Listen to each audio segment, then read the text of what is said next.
And we are live. Oh my God, and I'm unprepared. We are sponsored by no one. I thought I'd shove that joke in there real quick. I forgot to do some stuff. Hold on 1 second. Let me go ahead and get the chat up. I once again keep forgetting about the chat. Hello? Why doesn't it let me? Well, it's not letting me enter the video. There we go. Papa J in the house. Good to see you, brother. Good to see you. Good to see you. There's a couple things I forgot to do, but right back. Just give me 2 seconds. I know this is entirely unprofessional bullshit. I'm trash. Doing this. I'm a piece of shit. I know. I'll be right there. 1 second. I forgot to do something.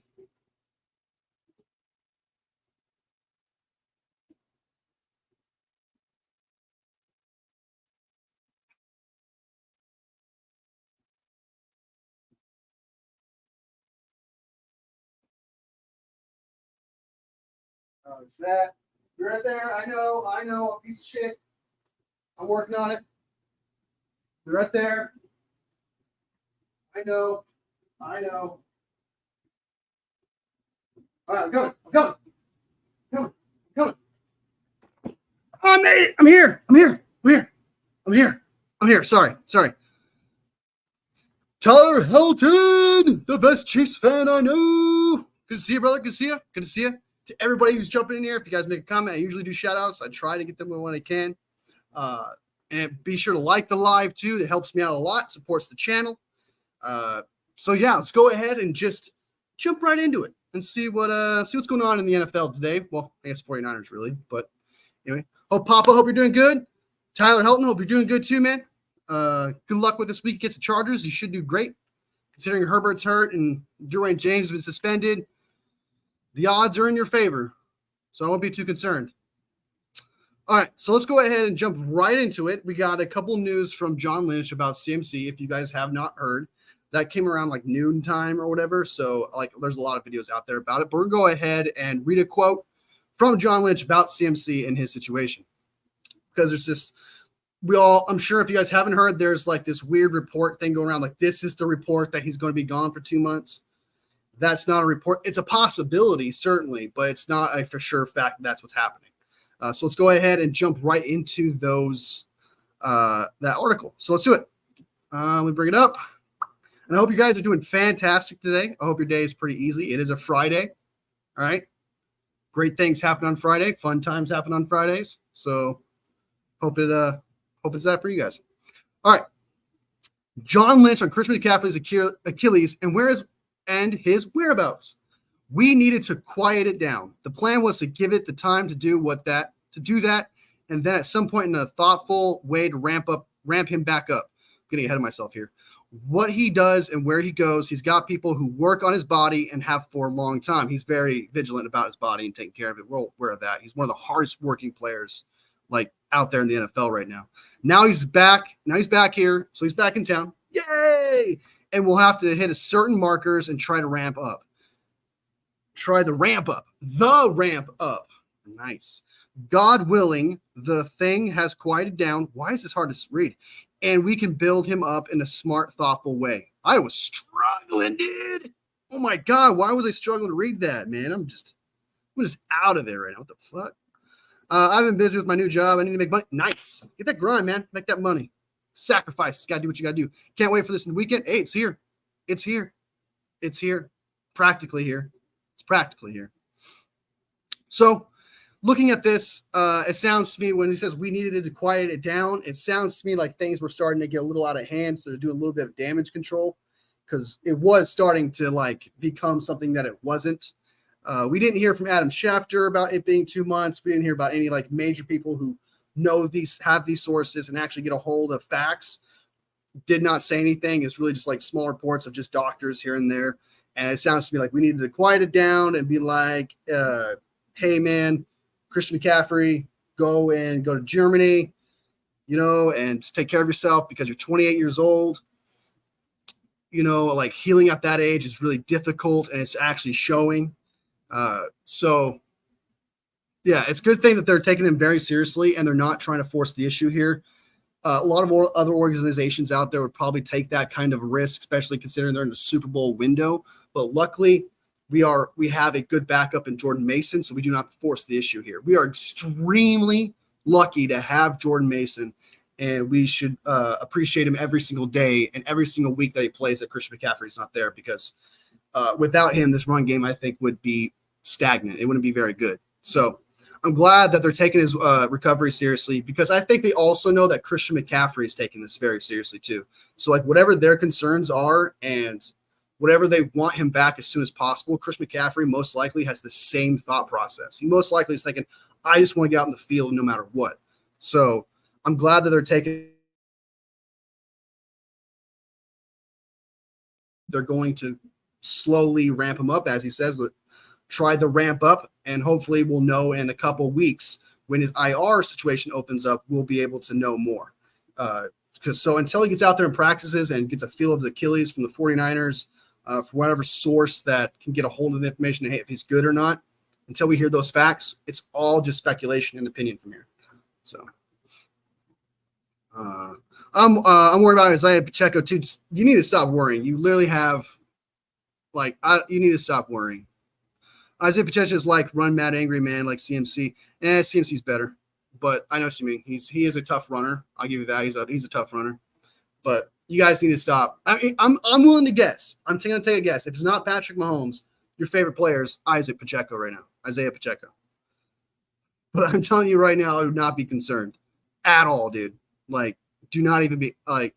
If I was a Chiefs fan right now and I have Patrick Mahomes and Andy Reid as on my team, and considering what they did in the past, I will never understand any Chiefs fan being like, I'm worried. Being worried doesn't make any sense to me. I hope they use Isaac more to help out JP Mason.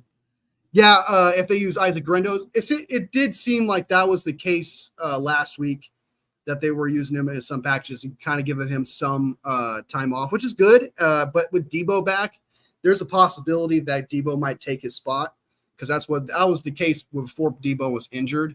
Isaiah Guerendo.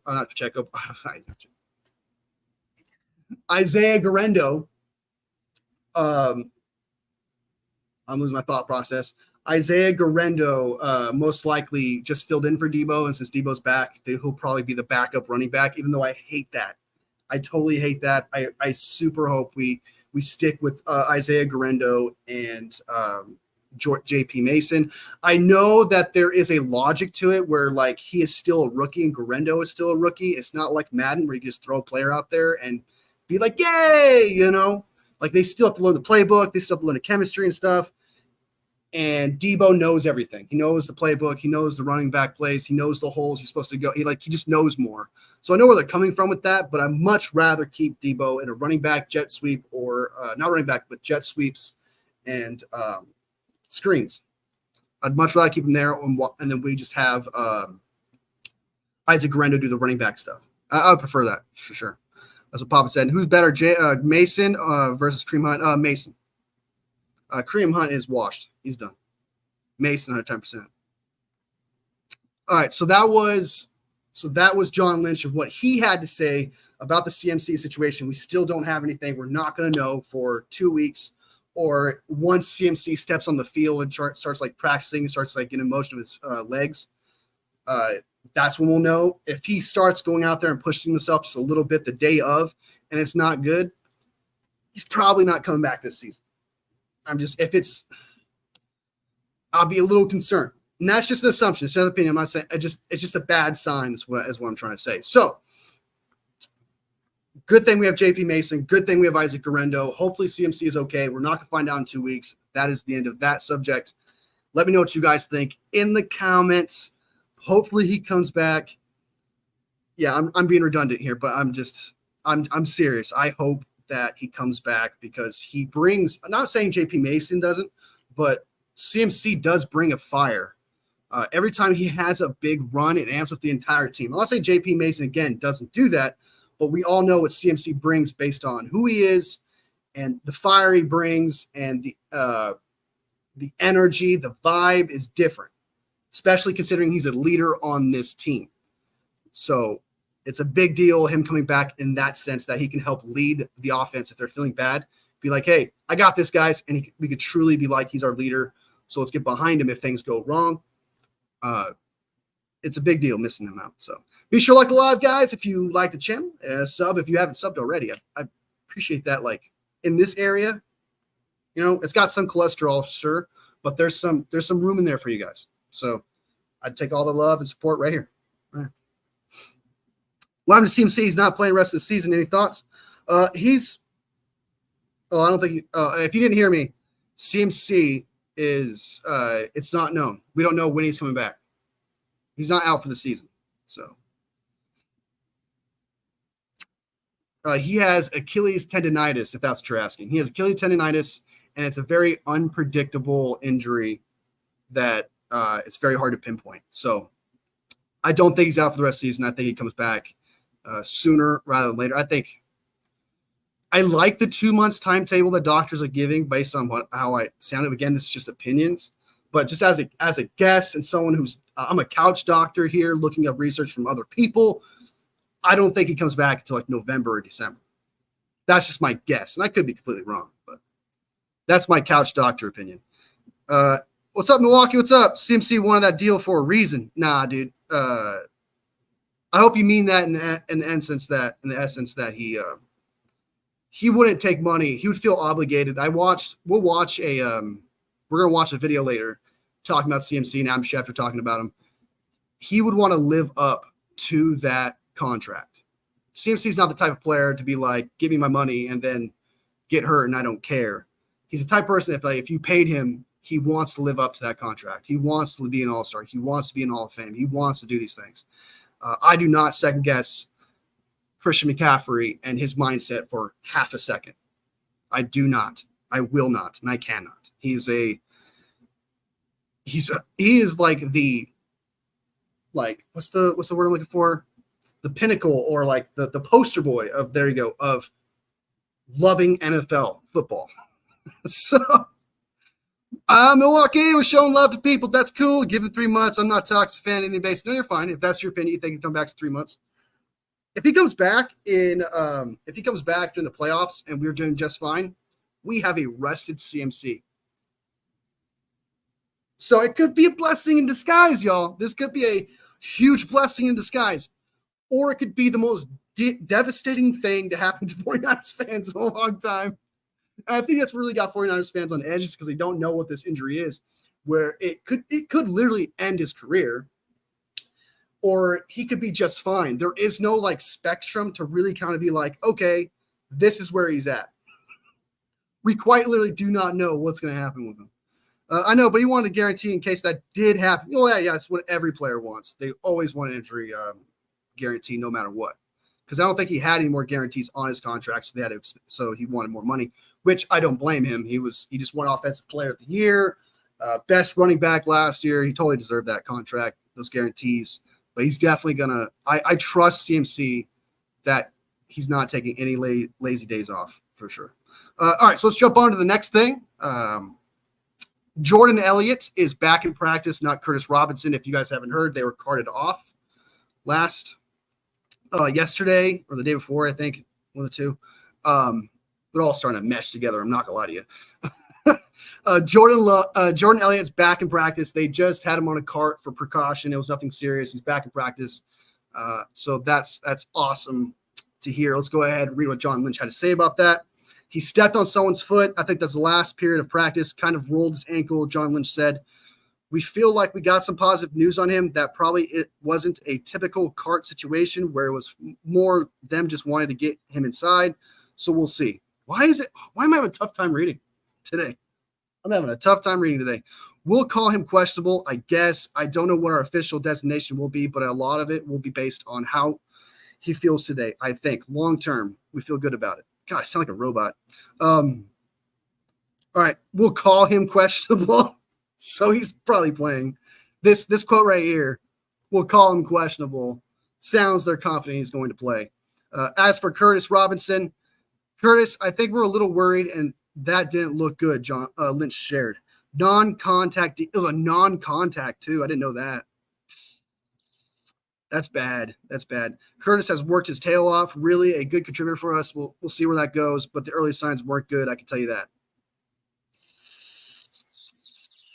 Oh, dude. I mean, he wasn't really contributing too much to the offense anyway, but like defense, I mean, but like I kind of thought they were gonna like put him in a lot more since Devondre Campbell has been ass, like, and not in a good way either. So my cat is wanting inside. Be right back, guys. Be right back. Be right back. Be right back. Be right back. Be right back. W's in the chat. W's in the chat.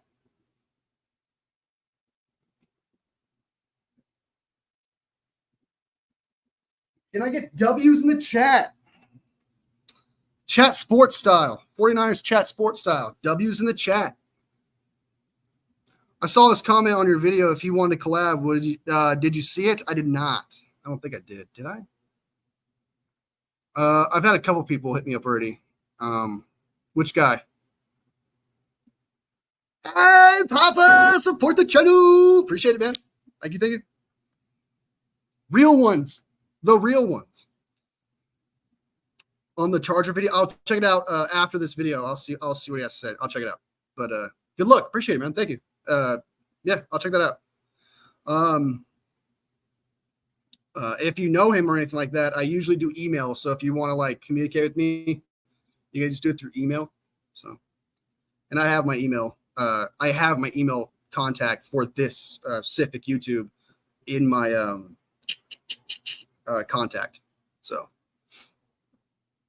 don't be going spamming it. All right. That'd be not cool. Not cool. All right. So that is the news on Curtis Robinson and Jordan Elliott. Sounds like Jordan Elliott's coming back, and Curtis Robinson, that sounds bad. So we'll probably go ahead and pick up a linebacker soon or whatever. So, all right. Yeah, we'll probably pick up a linebacker, or Bethune will get some plays. That'll be kind of cool to see Bethune. Fowles has been ass, so that's not good. And Devondre Campbell's been ass. So if we can get Winters to stop hurting his fucking ankle every 2 seconds, that'd be great. That'd be great. All right. I don't know what you're doing to juke yourself out of your ankles, but you're doing something and you need to stop that. Okay. Because I would like to see, I don't know about you, but I would like to see D Winters out there. I would like to see some D Winters, because Fowles and Campbell are not exactly someone I'm confident in. So, yeah, hopefully we see some more Bethune and D Winters. That'd be great. All right, so let's go ahead and we just got done with the John Lynch stuff, all updated. We have no real news on Christian McCaffrey. It's all speculation from doctors and opinions. So they're educated guesses. So they're not exactly empty opinions. However, it's not a fact. They don't see the scans. They haven't seen the MRIs or whatever he's doing. These are all just opinions based on what they've seen from other people. And when it comes to injuries, especially like this, when it comes to tendonitis and Achilles tendonitis, based on what I've seen as a couch doctor, you need to see what's going on to really know what's happening. And like, you need to actually be able to see the freaking Achilles, look at it, observe it, do your whole thing to actually get an educated guess what's going on. So let's go ahead and jump into the injury report. I'm going to show you guys the injury report for the Patriots. They were like mid-30s. They only had like 100 subs. That's fine. I don't care. It's all about conversation. D Winters, Las Vegas Raiders fans are creator content. They don't know football. They don't know football IQ. They don't have a football IQ. I don't have beef with the Raiders, man. Like, I know that I should because the Bay Area thing, but that's been squashed. It's over, dude. For me, it's over. Like, I don't care for the Raiders too much. Like, there's somewhat, now that I don't have like a tie to them anymore. I'm not saying I root for them, but like, there's times where I root for them because they're playing somebody I want to win. And usually if I hate somebody, I do not care. If it's the Steelers, if it's the Cowboys, and if it's the Seahawks, I don't care who's playing them. They need to lose. I do not care. I hate those three teams with a passion. Look, I hate them. Hey, it's your division rival. I totally understand where you're coming from. For you, I know exactly where you're coming from, brother. I know exactly where you're coming from. All right, so we go ahead and bring the injury report for you guys so you guys see what happens. I also saw this kid make a video on subbing to you. Nice. I didn't know that. Is there? I know that there was somebody called me the GOAT or something like that with an edit. I did like the video. I saw it. I appreciate that. I'm honored. I only got like 2,800 subs, and you guys are saying that about me. That I'm honored. I'm humbled, honored. I really am.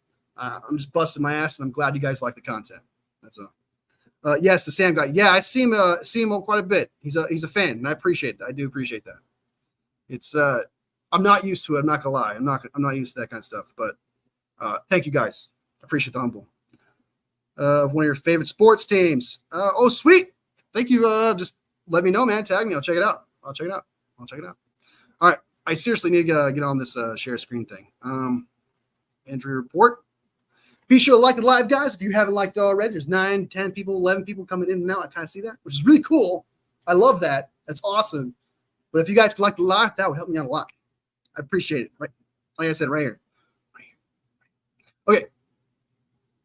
Let me bring it up. Hey, anyone should make a podcast. We should make a podcast football. I cannot commit to something like that. I'm not gonna lie to you right now.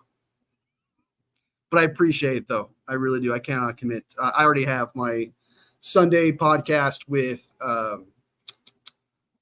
Wolfie and Poggy, which is my friend Poggy. And then sometimes I'm starting to now do like guests, stuff like that with 49ers Media. Look forward to that. That should be happening sometime next week, guys, by the way. Me and 49ers Media most likely will be doing a show next week, which will be awesome. Cool guy, great content. If you don't know who that is, check him out. It's 49ers Media. Good dude. He comes in here, makes comment. Good guy. So we should be doing a show soon. And then I'm trying. And then maybe that one guy that Milwaukee's talking about, I might do something with him. And then I'm trying. I just got into this, but I'm going to look into doing interviews with football players, some 49ers players. That would be exciting. It's one of my dreams. It's one of the things I've always wanted to do. So if that can make that happen, I'm going to try and see what happens. And trust me, you guys will know as soon as possible. As soon as possible. if I can hook up an interview with a 49ers player. So you guys will know as soon as possible. I appreciate that. All right, so let's go ahead and jump to the injury report. Let me go ahead and reload it because it's not showing the Friday. All right, they have not released the Friday injury report yet. So let's go through it. Obviously, Hargrave's out for the rest of the season. I don't even know why he's on here. I guess they haven't officially put him on IR, haven't they? We're behind you 100%. Wolfie says, Papa J, thanks, man. I appreciate it, dude. Appreciate it. It's a long journey. You guys are OGs. You guys are what makes this thing go for sure. MSJ, Wolfie. Oh, and then you're a 49ers Kings fan. I am a Kings fan. I'm a Kings / from the Kraken. I'm King / Kraken just because I'm from Seattle and I always kind of wanted them to always have a hockey team.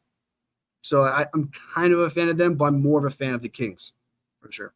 Debo is limited in practice.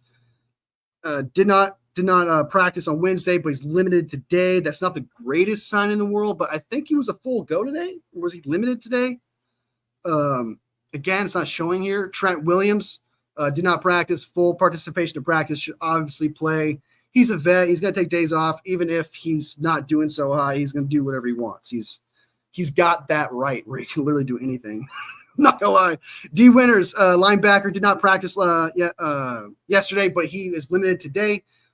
Very promising to come back. It's not the greatest news if you're still limited, but it's better than did not practice. So, but I haven't heard anything about him not playing either. So that's good news. George Kittle, limited in practice.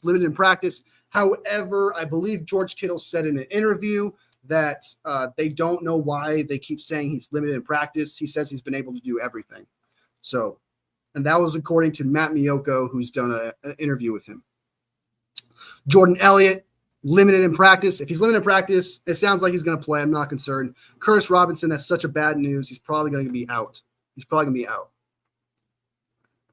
Wolfie, let me jump in and show you one day. How old are you? Are you older than 18? We're behind you 1%. Get Brandon Allen on here, please. Hey, I'll do whatever. Whoever is on the 49ers, I'll interview. I'll do all the research in the fucking world to nail that interview. So yeah, I'll do anyone. I'll do Brandon Allen, do Joshua Dobbs. I'll do maybe not Ronnie Bell right now. Maybe not that guy or Jake Moody. I don't think that would be smart right now. Who else? But I've hit up everybody. Like I've used like all my Instagrams that I have, and I tried hitting up Ricky Pearsall. I tried hitting up Jake Cowan, but they don't respond to those messages. So I got to figure out how to contact them. I'm sure if I hit up their agency, I'd probably be able to do it.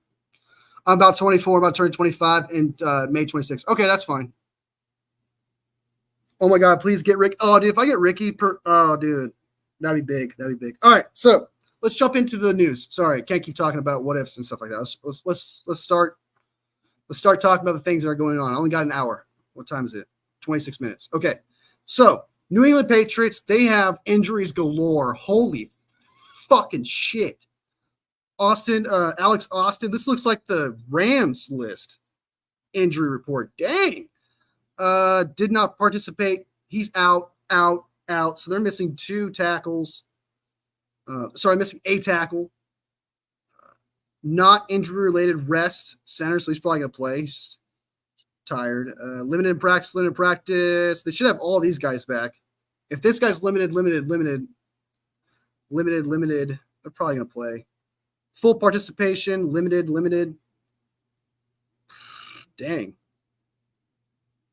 That's a lot of questionable shit happening there. Jesus Christ. All right, so that's the injury report currently right now for the New England Patriots. I know they have insane amount of injuries. They're playing a backup right tackle, I believe. Let me see if I can bring it up. Patriots. Oh, excuse me.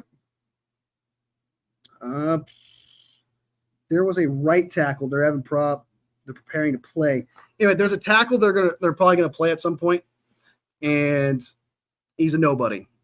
So let's keep that in mind. Their offensive line is absolutely just demolished. It's destroyed. So, all right, let's go ahead and jump into the video. We just looked at the injury reports. Nothing new, nothing crazy. It's good to see that a lot of players are coming back, but Curtis Robinson and Hargrave are obviously not playing. I was at that game live when he made that one-hand catch. Nice, dude. Nice. I bet you that would have been a memorable moment. No doubt. That was a crazy catch, bro. Crazy catch. All right. Let's jump into the videos. All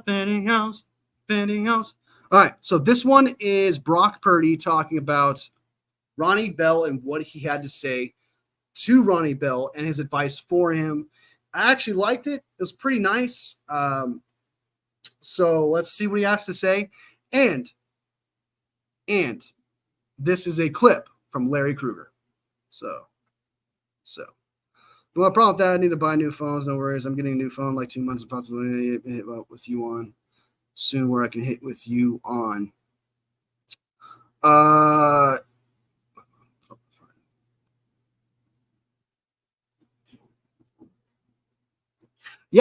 do have a Discord. I can send you a Discord invite. I do have a Discord for my channel. It's just not big enough yet. So I just haven't bothered sending invites yet. But if you want to if you have a phone, you can contact me through Discord. If you can't contact me through Discord, you can go ahead and hit me up via email that I have on my YouTube. So it's made just for this YouTube. So you should be able to contact me there just fine. All right, let's go ahead and jump into the Larry Krueger stuff. All right, here it is. Here it is. Okay, Brock Purdy and what he had to say about Ronnie Bell and that missed freaking game-winning catch. I didn't curse.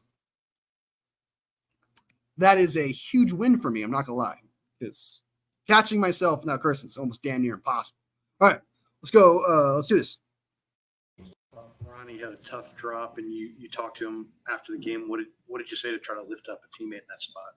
Yeah, I mean, I'm like, I told him, I'm like, this is a team sport, dude. So like for you to hang your hat on, it was all my fault kind of thing. Like I just sat down next to him. I'm like, bro, it takes everybody for 4 quarters.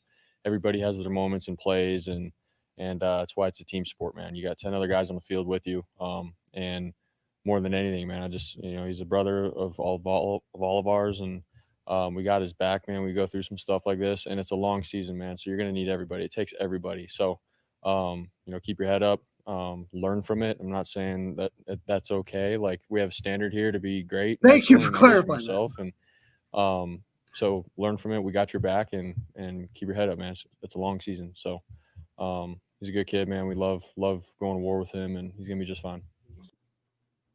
Did he just say he's a good kid? How old is Brock Purdy?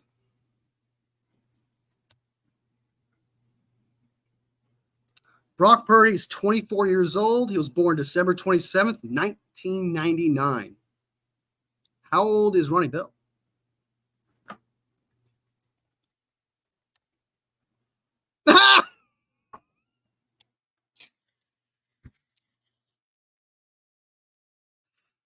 Oh my God. That's fucking hilarious. All right. Ronnie Bell's 24 years old. I'm laughing because Brock Purdy straight up just kid him. I understand he's the leader. I get that. I get that Brock Purdy is the leader of the offense, leader of the team. But bro, you're barely older than this dude. Oh my God. Just like, he's a good kid, man. I know he didn't mean it like that, so I'm not advertising like he just kid, little broed Ronnie Bell like that. But that's pretty much what kind of happened. Like unintentionally. They're like the same age. Oh my God, dude, that's fucking hilarious. Okay. Let's go ahead and jump. So we just looked at Brock Purdy when I had to say. I love what he had to say here. He acknowledged that it's a team game. He didn't throw him under the bus whatsoever. Didn't even hint towards anything like of blame whatsoever. I love this dude as a quarterback, man. He always gives the greatest answers. He's very humble, and I've never heard him say, they need to do better. I was out there throwing like nothing that hinted towards that. Because we all know that there's word salad in press conferences. It's what are they hinting at with the word salad when they say stuff? And when he says stuff, man, he gives absolutely nothing when it comes to like blaming somebody, and I just respect that. I know it's like glazing the shit out of Brock Purdy, but it's just such a breath of fresh air as a 49ers fan, because I haven't seen like since Alex Smith maybe been able to just be like super humble and very upfront with the answers and not throwing someone in the bus. Like it's such a breath of fresh air to have a quarterback that not only on the field is extremely good, he on the podium, he gives us some hope. He gives us guidance, and that even not for players. Okay. All right, here it is. So he's not only a leader to the players, he's being a leader to the fans by these answers, being humble by saying, hey, it's a team sport. I'm there for him. It's not something we should accept because drops like that shouldn't happen. But we got his back no matter what. It's like it's almost as if he's also leading us as fans, letting us know that, hey, it's okay. That do not put too much on him. It's 11. Everybody has to be involved. 10 players, including him, on offense has to get the job done for 4 quarters. And I love that. I love that answer. It's a breath of fresh air. Good guy, great quarterback. I don't know why anyone can hate on him. It's just I feel like some people don't like it when you talk about a quarterback who's on a good team or on a legendary team. So imagine if there was a good quarterback on the Patriots right now, he'd probably get hated on pretty good. Same thing with Dak Prescott. Dak gets a lot of hate for what he does. Same thing with the Eagles. They're doing very well. So Jalen Hurts is getting a lot of shit as well. It just comes with the territory with being a good on a good team. So Brock is just not benefiting from that, but he's getting hit from that. So I got my dog inside because it's 100 degrees and she's done with the shake.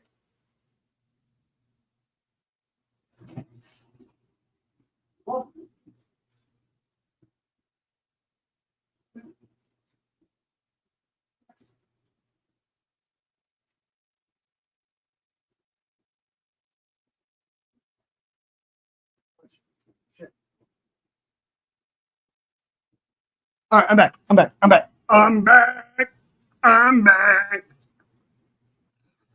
He sounds like a 30-year-old when he talks. Yes, he does. He knows what he wants to say. He does a very good job of not unraveling or giving anything away in a negative sense. He's a vet up there on the podium. I mean, Kyle Shanahan and John Lynch must absolutely love that because Jimmy G wasn't like that. Jimmy G causes problems sometimes in the podium. So I think John Lynch and Kyle Shanahan also love it a lot. So that joke Brock made on Bell was freaking hilarious. The kid thing, I thought that was funny. I don't think he intentionally meant that. I think he's just trying to be a leader and not thinking about his age. And he's like, hey, because he is young. Like, he's definitely young to me. I'm 36, right? He's 24. So, like, he is a kid to me. And he's not wrong. Like, he's going to try and get better from him. But as a fan, I don't want to see him anymore. Okay? But I definitely respect him as a leader and what he has to say for Bell. I don't think he intentionally meant to little bro him there. I think it was an accident. Sounds like my age, 50-year-old. I can definitely say he has an old soul. Yeah, he's got I wonder what, like, this might be weird to say, but I wonder what he does for fun. Does he actually just, like, farm and shit? Like, is that entertaining to him? You know, I could see that. Like, he comes off a guy who's like, all right, man, I'm going to go and take care of my cornfield. Like, he just seems like that type of guy. Oh, my God. Like, he definitely does. All right. So that was Larry Krueger's vid via Larry Krueger. Brock Purdy talking about Ronnie Bell. I love what he had to say and leading us as fans that, hey, like, hang in there. I also made mistakes. We all made mistakes. We could have won this game, you know. So let's go ahead. We're going to jump from that. All right. Next interview is George Kittle. We're going to watch an interview with George Kittle, the people's tight end. Yeah. All right. Larry Krueger, that's that. Let's go ahead and exit that out. Thank you guys so much for watching, man. I'm still going live. I'm not going to leave. I'm just letting you guys know. Thank you so much for watching, staying here, supporting the channel. And be sure to like the live if you guys like the content. If you want to support me in any way, man, I appreciate that. Just the like does wonders. It does wonders. It does wonders. All right. This is George Kittle. The interview before he plays. I'm assuming he's going to play. I'm pretty confident he's going to play, especially if he's saying that I don't know why I'm limited in practice. I'm full go. That's apparently his mouth via Matt Miyoko. So let's go ahead and see what he has to say.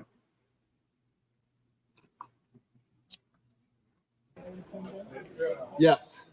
Was I limited yesterday? There it is. I didn't feel like it. No, very excited to play football. You were limited today. Allegedly. Reportedly. I think there have been some circumstances that have happened this year, so we're just trying to cover our bases and be as honest as possible. But no, I'm feeling fantastic. Hey, Braden. The most reporters have their shirts on when they cover me. Can you back up just a little? You want me to back up? No, you're good. Oh, okay. I don't want you to move. George, did you? What the fuck was that? Can you move a little? No. I don't want you to move. What is happening? No, I don't want you to move. That's so creepy, dude. Oh, God. In the game, I know Minnesota has not been your favorite source, so I know they changed it. But was there any residue from that? You know what? I had like lower body cramps, continued cramping. So that was like my entire third quarter. Got IV, came out, kind of hit me again at the end of the game, fourth quarter. And it was really sore all day Monday, Tuesday. Got a bunch of treatment on it. Went out to practice on Wednesday and just wasn't feeling right. And so then after practice on Wednesday, we got an MRI and I had a grade 1 hammy. And so we're not really sure. Like, we thought I was going to be 100% fine and just ended up not. So that's how that turned out. Much better. You know what? I'm not going to blame the surface for a hamstring. I'll blame Brock for throwing the ball over my head. had to have an IV throughout your career, college? During a game? Yeah. That was actually the first time I've cramped in a football game since high school when I played both ways. So it was just hot in there. Yeah. I would say. George, That's a lot. you didn't make the trip to LA, did you? Unfortunately, no, I did not. What was it like watching Jawan's show on TV? That was really fun. I thoroughly enjoyed watching Jawan. FedEx Air and Ground Player of the Week, Juwan Jennings. Like, that's a super long title, but if it sticks, we could just call him FedEx. It was just fun. The fun thing about, when like you miss it on the sideline, like I hate not being there. I love being a captain. Like I like being there because also I got 3 tight ends that were playing that, haven't really played a lot of snaps as a 49er, so I would love to be there for that. But being able to watch the TV copy and like the close-ups on like his emotions and stuff like that, like I see that every day in person, but to be able to see how the world gets to see it was very, very cool experience because you see how much that guy loves the game, how he competes, how good of a player he is. So that part was fun. The rest of it, I absolutely just hated. It was awful. Besides, I got a lot of good like tailgating foods, so that was kind of fun. Besides that, wasn't that exciting for me. It was probably Panda Express because we all know, whoever knows George Kittle, his favorite fast food restaurant is Panda Express. So he probably had a lot of Panda Express. And I definitely agree. I think there were some bright spots, and Juwan Jennings is probably the only thing that's going to last out of that game for you to be like, yeah. But now it's over. Everyone else's performance kind of like faded away at this point, and now we just realized we lost. Take it all in, or are you up and yelling and I'm definitely not like on my feet too often. It's more of like a stressful pace back and forth. Yeah. And then I'm trying to follow along on the call sheet on my iPad. Okay. So that's kind of fun. But most of the time I'm just sweating a lot. And what about Brock Purdy's performance? Oh, Brock did a fantastic job. I mean, he just continues to stack really good games after each other. Gets the ball, gives his guys opportunities to make plays. And I got great stats. The running stuff was incredible to watch too. What he had ran 76 yards on one play to gain 3 yards. A little dramatic in my opinion, but that's Brock for you. Besides that, no, he played a really good game. It was fun to see that. To kind of follow up on that. Yes, ma'am. Fred Warner actually said, I don't know why people think they need to see Brock Purdy do much more without his guys out there to show that he's a legit quarterback. You have anything to add to that? I think Brock's game speaks for itself. I think if you know football and you watch the game, it makes a lot of sense. And you also see all the former football players, the quarterbacks that played that are now talking. They hey, Brock's a fantastic quarterback. I don't know what you guys are saying. And then you have guys who've never played the game talk about how he's, just got good guys around him. It make sense. I don't really. Nick Wright. Oh my God. Oh, he's talking about Nick Wright. Oh my God, that was a crazy sneeze, y'all. They get it, but after playing with him for 3 years now, I continue to say the same thing. He's a fantastic quarterback, good players around him, and he just takes advantage of those opportunities around him. But then when those guys aren't around him, he still plays at a high level. When you're looking at following along on the call sheet, Yes. are you able to predict at this point? Oh, like Tony Romo? What Shanahan's going to call? Predict the play, no, but I know the plays based off of formations usually. We when you get to the week to week. Our plays are so specific week to week, so that you see a certain formation with certain guys next to each other. I'm like, okay, I know what play that is usually. So that was kind of fun. Jawan's first touchdown, I saw the formation. I was like, this is going to be a touchdown. I can't wait for it, and then he scored. So that was pretty fun. That's kind of cool. I don't really like doing that. Did you know that Jawan was going to have a big game? Could you tell from the game plan? Not necessarily. I think Jawan just. That's the thing. I've had games where I thought I was going to have 200 yards and 3 touchdowns, and I had 1 target.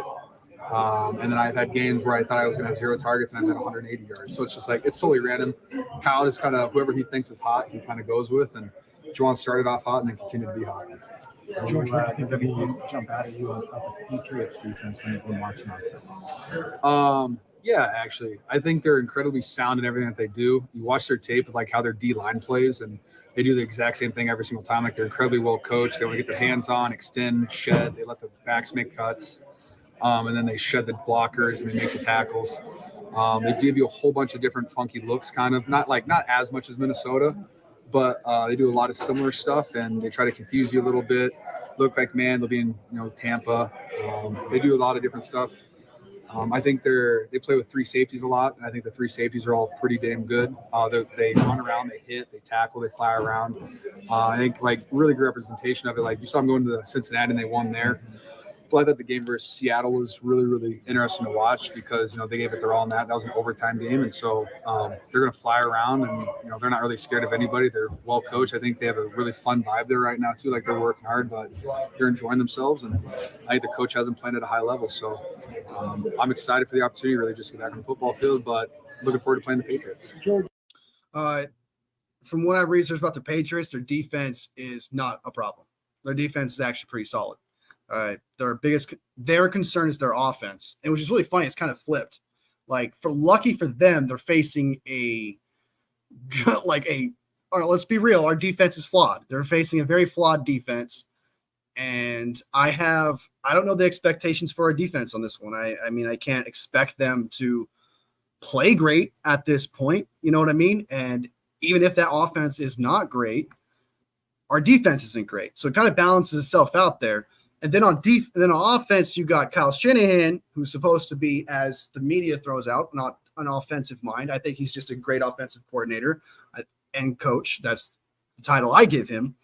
And there's facing Jared Mayo, who's a pretty good defensive coordinator, who's been around, I believe, since 2015 with the Patriots. So he knows very well what Robert Kraft wants for his team. And defense has always been a crucial element to the Patriots.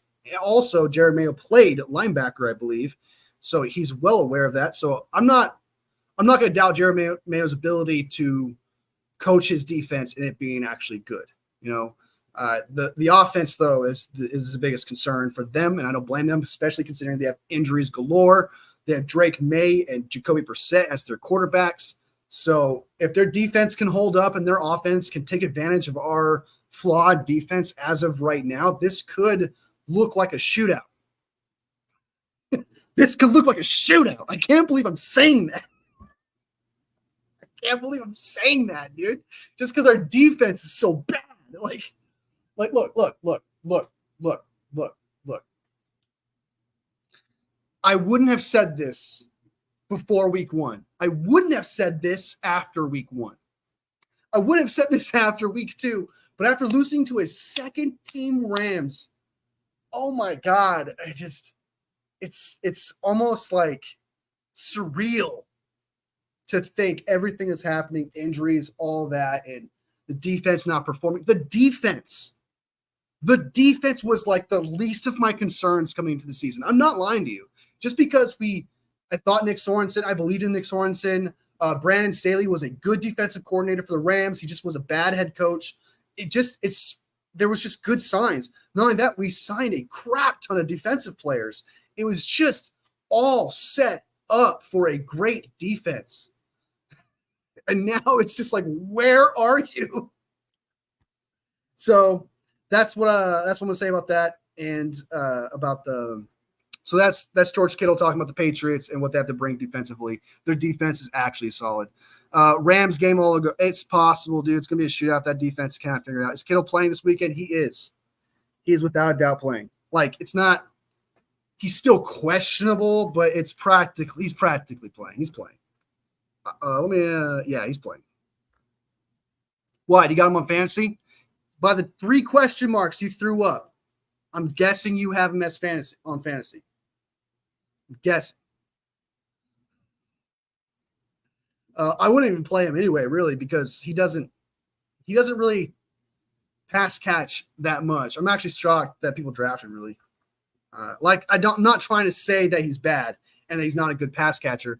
I'm saying he compared to before, he doesn't get as many targets and as many chances as before, and we'll see. It's possible that Brock Purdy's like, thank God you're back, man, because this Ayuk shit's not working. Okay, so I'm just gonna throw it to Juwan and Kittle. I really don't blame them. Juwan is baby moss right now. George Kittle can do 50-50 balls, and just, he's a good guy. Good guy. Yes, sir. Yes, sir. They got to dive with tight end information to help out our tackles. Yes, Papa J. Totally agree, man. Totally agree. He had a few good weeks for me. Oh, did he? I don't know how fantasy. I haven't played fantasy in years, so if he's been hooking you up when he's been playing, more power to you, man. But he's not like based on action and what I see him do. Every now and again, like he does great. Like once every 4 weeks, he has a crazy game. He still catches balls between those 1 and 4 weeks, but like there'll be like one specific week he just balls out. But and I wouldn't say he had a few good weeks for you because he's only played 2 weeks, which is Minnesota and Jets. So, all right, that's George Kittle. Let's go ahead and finish his interview though. Let's go ahead and finish. It's still September. Panic time. I got 1 and 2. Is there like any sense of urgency about this game? Not like things like. Oh dear. I would say sense of urgency every day. That's how I feel about it. I think if you're in the NFL and you don't have a sense of urgency, that's the quickest way to lose more football games. So I think our coaching staff has done a great job about reaffirming a sense of urgency. Like I don't think my sense of urgency is any different. Like, I approach practice the same every day. Like I try to get better at one thing every single day and try to get better at the game plan and lock it in. And I think our team does a really good job of that too. And I think we had a grind of a practice today, and I think our sense of urgency is 100% there. And if it's not, that's bad ball for the Niners. And hopefully you can tell me who doesn't have a sense of urgency, and I'll address it with them. I'm watching the game. Yeah, I love that. I was not liking that answer at first. I'm not gonna lie to you. At first, I was like, I don't know how I feel about that answer. But not gonna lie to you, he kind of recovered there, saying, "Well, you tell me who's acting like that. I'm going to straight up say something." That means I got the vibe that he's really actually holding himself to that standard, and that's what I love to hear. At first, I didn't like the response, but then he recovered it. Okay, he fumbled, okay, and then recovered. He did the opposite of what he did in the Super Bowl, which was recover the fumble. Oh shit! I burned the shit out of him, yo. I'm just kidding. I'm just joking. That's just a joke. All right. Even though I do think he should have stopped joking around and pay attention to the play. It's the fucking Super Bowl. But I digress. I'm going backwards. I'm going way back in time right now. Yes. So George Kittle. That's George Kittle's interview. I like that. It seems like there's a bit of antsiness to him. So that's what I'm kind of excited about. There's a little bit of joy with antsiness. Like he wants to go out there and prove something. And that's kind of exciting to see as a 49ers fan. I'm not going to lie. So maybe Sean Thompson, I think you might need to play him. I got a feeling he's a little antsy. Okay. But I bad news though. I think he'll start blocking if McKivitz gets beat by, who is it? Dion. They have a guy named Keon White who's just coming out of the scene. He'll probably help block that guy.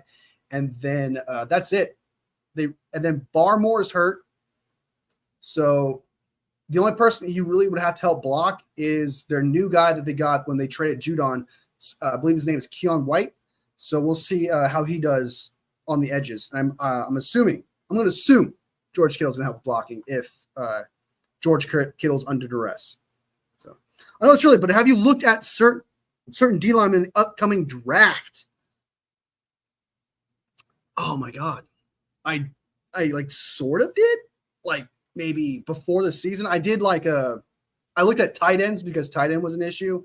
And then I kind of looked at a top 50 too early projection. So not really, I would say no.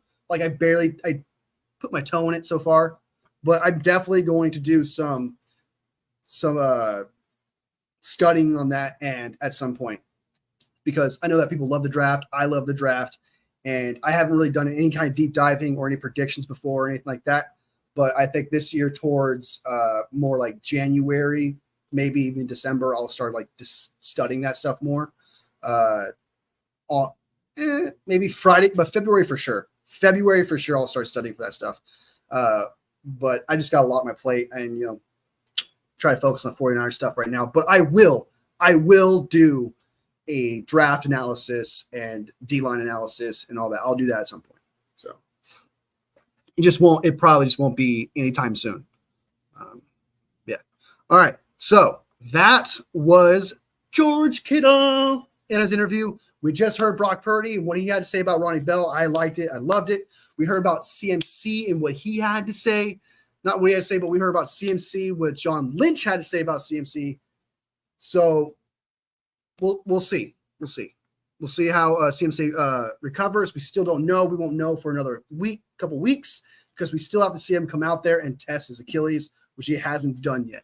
So everything right now is just speculation. No one has seen the scans. No one's seen the MRIs, whatever his procedure was. Nobody knows for a fact what he's doing. They just know he's going to Germany for his Achilles tendonitis. And we're not going to know the severity of it and the situation until like 2 weeks from now. So hold on your hats, guys. It's either going to be great news or it's going to be one of the worst news the 49ers have ever had in such a long time. Okay? Probably sends Brock Purdy towards PCL. That's how bad it is. Okay? That's how bad it is. All right.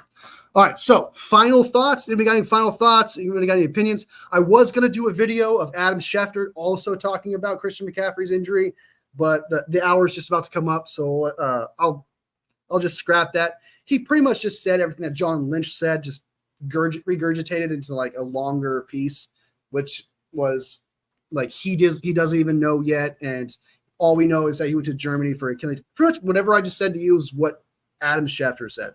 I just regurgitated to you guys. So, but he said a couple other things about Kittle, CMC's personality, which he says like he's one of the hardest workers in the NFL. Adam Schefter said that. And then what else did they say? He does expect Kittle to play.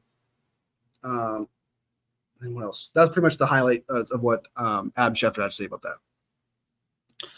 Is there anything else here that I need to bring up? Let me check my notes. I guess we could talk about this real quick. We all are familiar with the play of Brock Purdy missing wide open Brandon Ayuk. We all have seen that play, I'm sure, wondering what the F happened there. Well, there's a few theories out there. Some people have like answers. They say this is the truth, but we'll just go ahead and just go over it. And then you guys have your own collective opinion of what you think may have happened. So Brock Purdy on the open Ayuk pass. There's about 4 minutes left or whatever, which was pretty much would have won the game. Purdy may not have known where the safety was on the play. This is according to Matt Miyoko.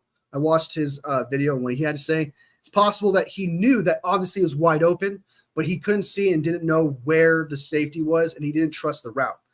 Also, it's possible he didn't trust Ayuk to run the right route in that scenario. Because you got to keep in mind that Ayuk was keeping his back to him the entire time. So when he was open and Brock Purdy threw it, there had to have been that connection.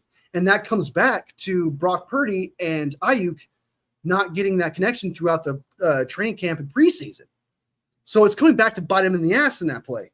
Because if Brock Purdy and Brandon Ayuk tested that play and practiced it and built on that connection, that's possibly a touchdown. That is possibly a touchdown. And we win the game. So it is quite I'm not putting blame on Brock Purdy, or I'm putting blame maybe a little bit towards Ayuk. But quite literally the holdout, this is just an opinion, this is not a fact, may have lost us the Rams game. If you look at the big picture of things. Because if it really was a trust issue thing, if it really was like because you got to keep in mind in an open field, yeah, he's wide open, but you have to know if he's going to cut left, cut right, continue to go deep. Because the moment that Ayuk looks back and he does like a stick and he stops in the middle, but Purdy thinks he's going to keep going, he's going to miss him. So it's possible he didn't know what Ayuk was going to do in that scenario. And it's quite possible we lost the Rams game because of that holdout. And it's possible we're going to possibly lose more games until this connection comes back to life. Because I'm telling you what, seeing Ayuk open there kind of hurt. Kind of hurt a little bit. I was like, dude, how do you miss that? What happened there? I need to know. And that's what pretty much happened. So Papa J says, I blame the front office. Totally reasonable. I totally see where you're coming from. Should have got that done a long time ago. It was only $30 million. That's what I thought he should have deserved the moment Amon-Ra St. Brown got the money. The moment Amon-Ra got that contract, I was like, okay, he's worth that. He's worth that right there. That should just be the contract. And that's what ended up being the contract pretty much. And it's just, we would have saved a lot of time for that. And then Matt Miyoko also said, and this is just another tidbit as well from his video. Be sure to check out Matt Miyoko on YouTube as well if you guys want the latest news on 49ers. He's a reporter there. He actually goes to conferences, sees the play, etc. He's like Grant Cohn, but I guess more like David Lombardi. Not really. You know, he's just one of those guys that goes to the thing. Okay. So anyway, a source says that he thinks Purdy did not trust Ayuk to run the right route. That's pretty much what I said, but that is a connection issue. And so hopefully they can figure that out, and him and Brandon Ayuk are getting the connection again, because we cannot have a misconnection be the reason why we lose games. Because if you think about it, if we score that touchdown, we win the game. It's over. So, yeah, we lost. Not just because of that, because Ronnie Bell also dropped the ball. So that was another reason for why we lost. Jake Moody also missed the kick. He was also why we lost. Our special teams allowed a huge run at the end of the game on special teams for them to get a field goal range to win the game. There was just so many reasons why we lost that game. And one of them happens to be because Brock Purdy and Ayuk don't have that connection right now. That is one of the reasons. So there's a lot of places you can go, a lot of places you can blame in this game. And so however you feel about it, that's where I recommend putting it. But there's a lot of places. Ronnie Bell, missed kick, that connection. You know, defense can get a stop. You know, that'd be great. That'd be nice. Okay? Stop allowing big plays to Tutu Atwell and some random fucking undrafted free agent named DeMarcus Robinson. That was so frustrating, dude. I can't. Okay, I'm not. Okay, I'm going to calm down. I don't want to get too much into it. But seeing our corners get absolutely torched by third string undrafted nobodies was super frustrating. It was so frustrating. All right, so I'm going to go ahead and get out of here. That's my last thoughts on that. Thank you, JR Medrano, for Medrano. Is it Medrano? Is it JR Medrano or is it JR Medrano? Let me know. All right, Papa J, good to see you, man. OG, always good to see you, man. Thank you so much for supporting the channel. OG, Sean Thompson, good luck this weekend, bro. I hope you win your fantasy, man. I hope George Kittle absolutely blows it out of the water. I was about to say something like the slip of the tongue as a joke. I know that would have been not as a joke, but it would have been bad. But anyway, hope he blows it out of the water. Does great for you. And 3 touchdowns, 10 receptions, 300 yards. You know, the Juwan Jennings treatment would be great. Niners for life, good to see you. Tyler Helton, the greatest Chiefs fan I've ever met. Milwaukee, good to see you, brother. Who else we got up in here? I think that's everybody. I don't know why I just slammed my hand there. And yep, that is everyone. Thank you so much to everybody who supports the channel and to everyone who watches this video later, or this live, I should say.